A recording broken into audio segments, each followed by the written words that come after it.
Political scene news में आपका स्वागत है। हमारे साथ है रितेश जी, पूर्व मीडिया प्रभारी युवा।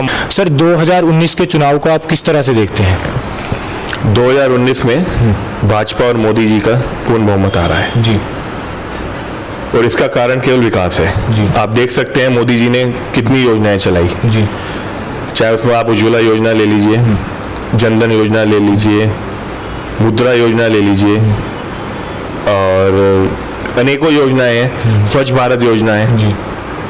और ये पहली बार है जमीनी स्तर तक कार्य हुए हैं। कांग्रेस के समय में ये कार्य केवल कागजों में होते थे। मोदी जी ने अपना पूर्ण प्रयास करा है कि वो जमीनी स्तर तक ये सारे कार्य पहुंचा पाए जी। और ये पहुंचे भी हैं। आप देख सकते हैं उज्ज्वला योजना में कई माताएं बहनें जिनके घर में चूल्हा जलता था, अब वो गैस सिलेंडर में अपना खाना बना पाएंगे। मुद्रा योजना में कई लोगों को बैंक ने लोन दिया है जो पहले नहीं होता था। पहले कई गारंटीज वगैरह ये चीजें मांगी जाती थी, पर मुद्रा योजना में छोटे व्यापारी को जो व्यापार नहीं करते उनको नया काम स्टार्ट करने के लिए भी मुद्रा योजना दिया गया है। जनधन योजना में कई खाते नहीं खुले हैं, जीरो बैलेंस से खाते खुले हैं। घर घर के लोगों के अकाउंट खुल चुके हैं अब आज की डेट में और आने वाले 5 सालों में मुझे लगता है अगर मोदी जी दोबारा आएंगे, जो उन्होंने आना ही है, तो उससे और कार्य बढ़ेंगे और देश प्रगतिशील बढ़ेगा। जी। लगातार कांग्रेस पार्टी जीएसटी ले लीजिए आप, उसके लगातार विरोध में लगी रहती है। उनका कहना है कि जीएसटी आपने सही तरह से लागू नहीं किया है, तो इसके बारे में आप क्या कहेंगे? ऐसा नहीं है, व्यापारी इससे बहुत खुश हैं। ये कांग्रेस की अपनी कहानी बनाई हुई है। व्यापारी बहुत खुश हैं, जीएसटी से व्यापारी को फायदा हुआ है। लेकिन इनका कहना है कि व्यापारी के तो आप मान लीजिए, लेकिन जो आम जनता है वो इससे परेशान कांग्रेस पार्टी कहती है कि उसके लिए ये खराब है या आम आदमी पर ये ज्यादा बर्डन डाल रहा है। ये कांग्रेस के हथकंडे हैं जो चुनाव में इस्तेमाल कर रहे हैं। जीएसटी आप जमीन पे जाके देख सकते हैं, सारे व्यापारी इससे खुश हैं। जो कुछ पॉइंट्स थे, जो 28% के स्लैब थे, अब वो सरकार 18% पे ले आई है।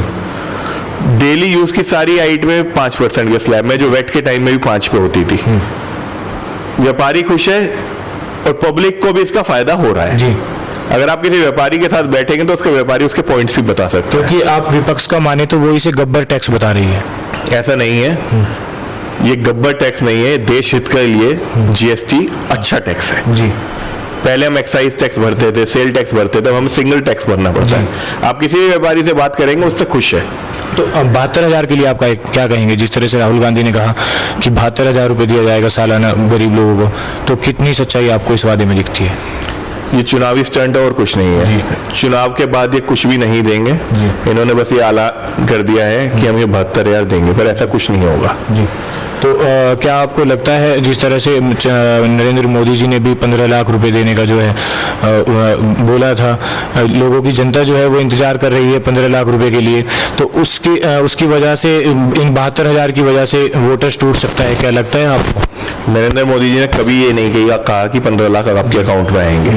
उन्होंने ये कहा था कि वो काला धन देश से बाहर नहीं जाने देंगे और वो उसमें सफल भी हुए। कांग्रेस के आप टाइम में देखिए ना कितने स्कैम हुए, 2G स्कैम, दुनिया भर के स्कैम है। जो मैं बोलने लगूं तो कितने स्कैम है, लिस्ट बड़ी लंबी है उनकी। तो भाजपा के टाइम में आप एक भी ऐसा स्कैम बता दीजिए जो हुआ हो। एक भी स्कैम नहीं है, भ्रष्टाचारी भाग रहे हैं और ये भाजपा की सरकार। आप विजय माल्या को देखिए, विजय माल्या का लंदन की कोर्ट ने कह दिया है कि देश वापसी लौटेगा। अब देखिए बाकी। तो क्या लगता है कब तक विजय माल्या जो है देश वापस लौटेगा?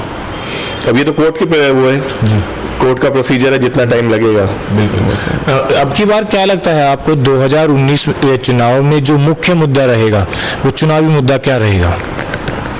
मेरे हिसाब से विकास का मुद्दा मेन मुद्दा रहेगा। आप देखिए ना, सारी पार्टियां मिलके एक व्यक्ति को हराने में लगी पड़ी है, तो आप उस व्यक्ति का कद अपने आप देख सकते हैं। उन पार्टियों में डर है क्योंकि विकास इतना हुआ है पिछले 5 सालों में जो पिछले कई वर्षों में नहीं हुआ कांग्रेस की सरकार में। तो गठबंधन से क्या लगता है आपकी पार्टी को कोई नुकसान नहीं है? बिल्कुल नहीं है। हम पिछली बार से ज्यादा सीटें जीत के आ रहे हैं। पिछली बार से कम 50 सीटें मेरे आकलन के हिसाब से ज्यादा आएंगी। तो क्या ये मोदी लहर रहेगी या उनके कामों की वजह से? मोदी लहर भी और विकास कार्य भी।